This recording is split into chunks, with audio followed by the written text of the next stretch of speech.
kisa cha pili ambacho naweza kukupatia ni kinachomhusu nyota wa zamani wa timu ya Real Madrid, AC Milan pamoja na timu ya taifa ya Brazil, Ricardo Kaka. Ricardo Kaka yeye kwenye maisha yake mpaka anakuja kustaafu soka amewahi kuwa na mahusiano na msichana mmoja tu ambaye walianza tangu wakiwa watoto, lakini miaka karibuni ya 2022 23 ndoa yao ilifika tamati.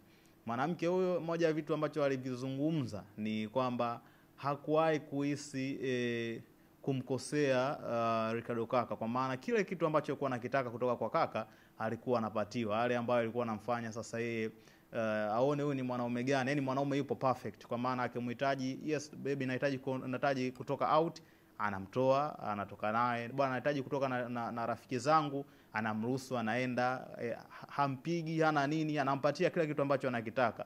Sasa wewe utafahamu hapo wanawake wanahitaji kitu cha namna gani.